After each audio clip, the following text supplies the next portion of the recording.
Hi, it's Ebony Green living here, and I'm so excited to be back with you guys. So I have been away, but I did want to come back and just share with you what I'm using for my kindergarten, second, and fifth grade. And so those videos are either all up or on the way up right now.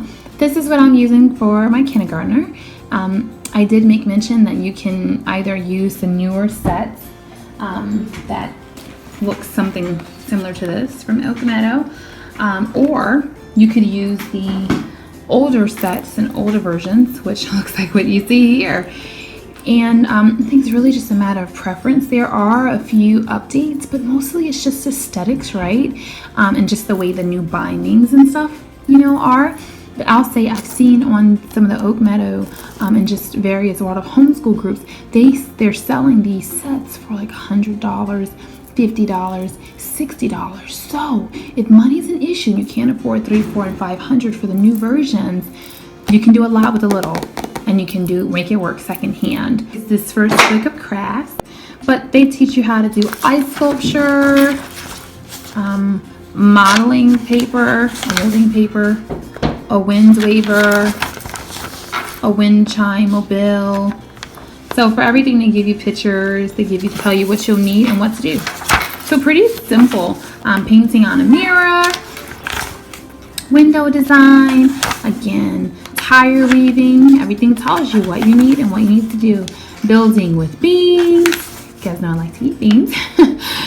Tree bark rubbings, nature silhouettes, and printing, sand village, flower chains, leaf prints, leaf stencils, shade mobiles, wild bird feeder, pine cone critters, walnut shell ships, walnut shell critters. This is amazing. I'm telling you, it has some awesome stuff. Step is this home teacher's process manual, and this was a really good book. This talked about just the learning process, beginning the process, just kind of talking about the guidelines for the recorder, for crayon drawing, watercolor painting, form drawn, guidelines for handicrafts, working with clay, introduction to storytelling, choosing stories, telling the story, creating stories to be told, just a lot of good things, even down to learning styles. And that's really important. Okay, the next book is The Heart of Learning. And this book was another book that I thought was great too. It talks about change and transformation, what is a child, the bonding process, the cycles of unfoldment, life and form, shifting of focus, potential, manifestation, and role of parents, authority and discipline, freedom, protection, and imitation, this focus of the first cycle. The transforming power of unconditional love, expansion and contraction, creative tension, focus, process, relationship, entertainment, boredom, schooling, and early learning. So, there's a few more things as well, children.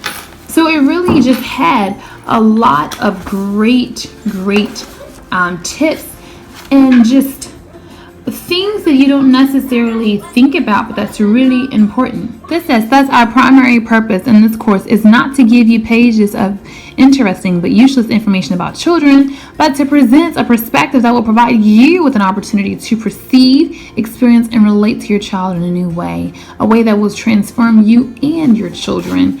And I just thought that was really good. One of the things that drew me to Meadow, but to Waldorf in particular, to this style, to this method, is the whole holistic approach, caring about the child and their whole self, and not just, can they say this and can they say that and how smart are they? And this talks about providing a protected space to raise your children. It talks about enabling the bonding process to occur naturally. It's really amazing, the things that I got out of this book. Okay, and finally we get to the meat and potatoes, which is the Meadow Kindergarten Syllabus. And so it just kind of talks about the introduction to kindergarten, how to begin, important information, making a main lesson big, creating a daily rhythm, morning circle, imitation activities, creative play, bedtime ritual, and then language arts, social studies, math, science, craft, music and movement, health, and weekly lessons, along with songs, verses, and finger plays. Wowie. This book I thought was really, really amazing. Something that just kind of caught me right away was that parents who are eager for their children to display their mental talent should remember that a child is more than just an intellect. A brilliant intellect is useless without a focused will and is dangerous without a loving heart. Your child will manifest the fullness of his potential only to the extent in which he is an integrated and balanced human being. Our deepest intention is to help you and your child achieve that potential. They do tell you what you need, and in a separate video I did go ahead and show a kindergarten haul. So I did share with you all the things that I purchased to go with this Oak Meadow. So you can definitely look back a few videos and you can see my kindergarten haul, and then you can see our alternative haul I had for people who might be on a budget.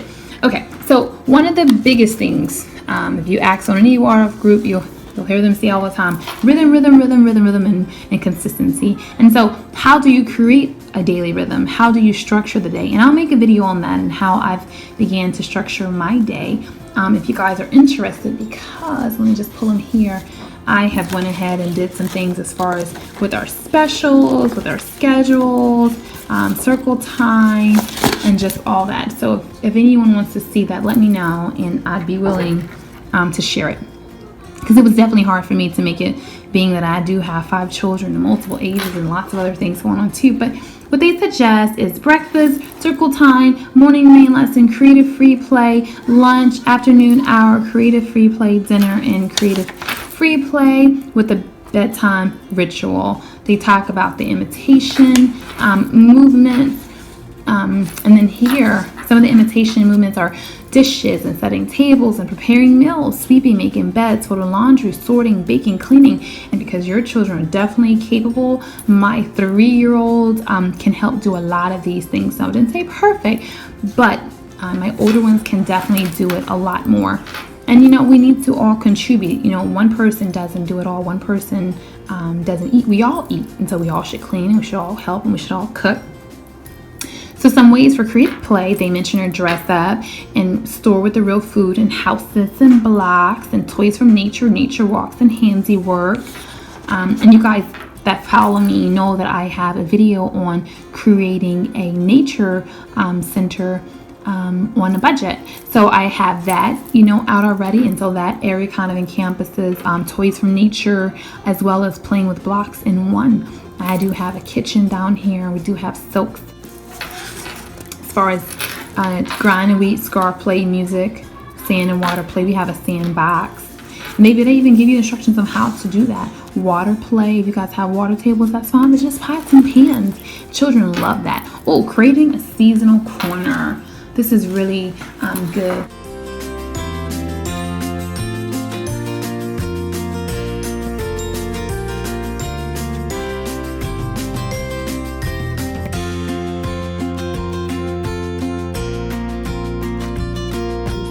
Children at the first stage of unfoldment have a real need for order and rhythm in their lives, and the bedtime ritual is a very important part of this routine. It can be short or long, include a variety of elements, depending on the needs of the child and parents. But the basic purpose is always the same, to help the child calm down from the day's activities and prepare for sleep. Each family will gradually evolve its own version of the bedtime ritual, but the traditional approach usually includes a bath, teeth, a story, kisses, and prayers. And of course, it helps to resolve the concerns of the day and prepare the child for a restful night's sleep. It says, on one hand, it seems ludicrous to have to discuss the details of something that was once an integral part of every family. However, now that television and other forms of entertainment have come, the bedtime ritual is not as common as it once was. The only ritual that many children experience is watching a few hours of television and then being told to go to bed, often without the parents even entering the bedroom to tuck the child in. And it says, and for us all, sleep is a time of healing, a time to let go of our daily concerns and reunite ourselves with the source within us that can renew us physically, emotionally, and mentally. And I believe this is God. When we sleep in this light and prepare ourselves consciously for each night, we derive the greatest benefit from it. And you know, if you were to think about two groups of people, if you were to think about group one, who had someone to tuck them in for bed at night and to give them kisses and to read them a story, and you had another child who was just watching TV and told, get into bed now, you know, get into bed, and the child kept watching TV. Get into bed, I said get into bed, right? Think about who's going to have a better night's sleep. Probably the person who was kissed and hugged and the story read to them, and they're probably going to fall asleep. They're going to fall asleep quicker, but they're going to just have a better quality of sleep, in my opinion, versus the person who has just went from this media to now just go to sleep. They're going to have a hard time falling asleep, and honestly, they're probably not going to have the best quality of sleep as well. But that's just my opinion. I'm no expert. I'm just trying to tell you and share some of my life, that if I can help someone else, I feel like it's worth it. I know for me, I always, took the time to read and pray and all that stuff with my children. And then once I had my fifth child, and I'm not sure really what happened. I think that I was just doing a lot and just really tired. I noticed that it was more of just, okay guys, let's get into bed.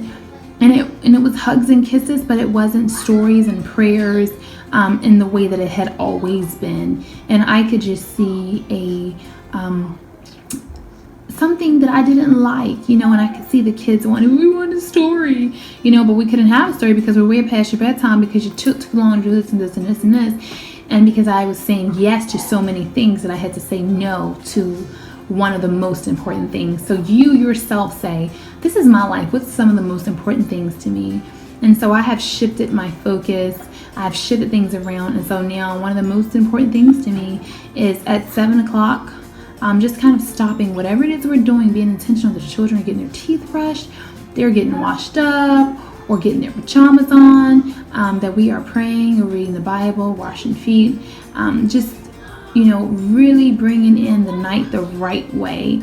And it's less stressful for them and for me, and it's really a good way to end the night.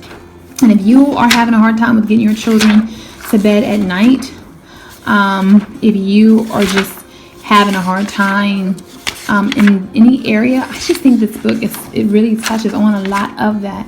And for me, I think that's great. But you definitely can come back and you'll be able to see how I make it work for me in my home and what I do in a week. This week just talks about circle time.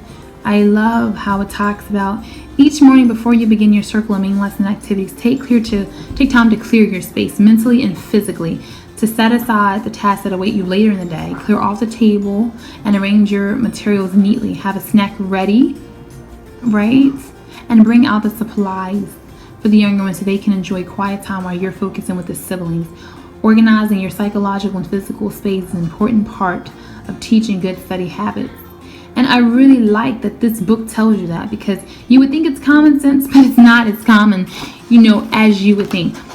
So they talk about circle time, then go right into the main lesson.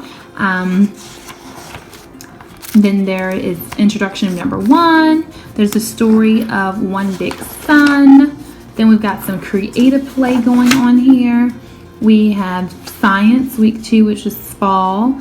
It's talking about going out and hiding objects behind leaves. The butterfly story.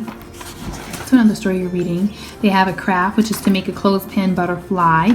So this would be a great time if you wanted extras to go ahead to the library and check out lots of things about butterflies, maybe a butterfly kit. That could be something too. So they have art, music, movement, and health. And so that's lesson 2. And lesson 2 is actually a week. So there's 36 lessons in here, which is the 36 weeks.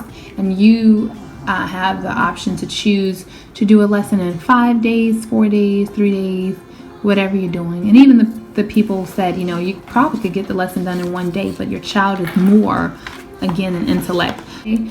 If you'd like more information on anything that I've kind of talked about, go ahead and just let me know in the comments below.